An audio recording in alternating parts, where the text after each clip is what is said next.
This is problem number 26. It reads, a 78 kilogram person has an apparent mass of 54 kilograms.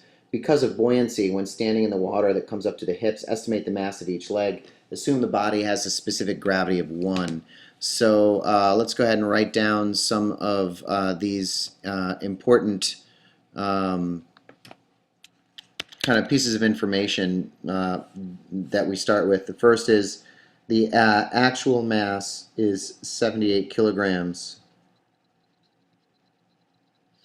The apparent mass when standing in the water up to your hips is 54 kilograms. And the specific gravity of the body is equal to 1. In other words, the density of the body is the same as the density of the surrounding water. Let's take a look at the free body diagram that supports this. I've got the actual weight here shown in blue, this downward force. The upward force is the buoyant force due to the buoyancy produced by each one of these legs, leg number 1 and leg number 2. And therefore, that results in this smaller apparent weight going downward. If I were to write this dynamics equation out, it would look something like this. So I would have mg actual going down minus the buoyant force in the upwards direction. Notice I've reversed our sign convention here, is equal to our mg apparent. So this apparent weight is the difference between the actual weight and the buoyant force. And I'm going to just do a little bit of work here with this expression under the buoyant force.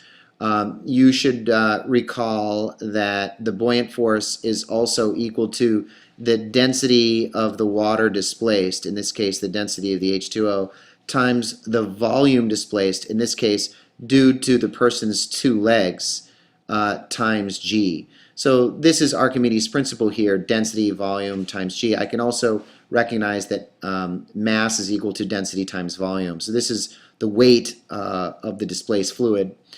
And I should also recognize that the volume of the legs can be written due to that same equation. Density is equal to mass over volume. Volume is equal to mass over density. So therefore, I can say that the density of water times the mass of the legs, and this is technically 2 times the mass of 1 leg, is how that should be written, divided by the density of the body times g.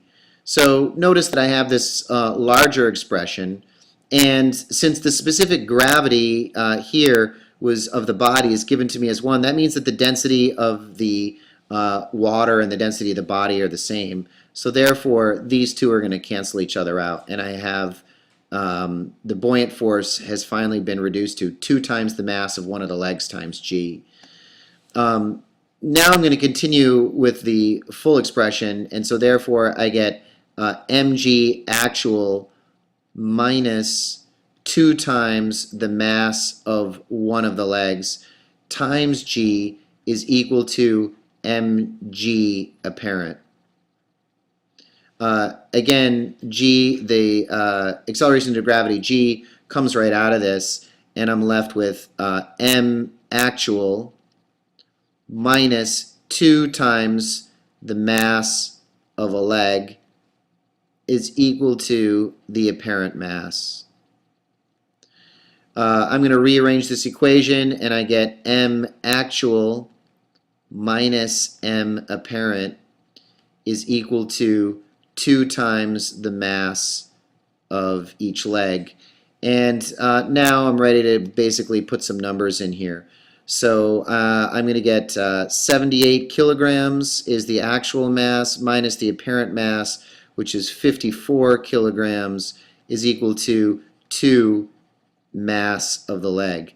I end up getting 24 here on the left. 24 kilograms is equal to 2 of these legs, and so therefore my final answer is the mass of 1 leg is equal to 12 kilograms. And that is our solution to problem number 26.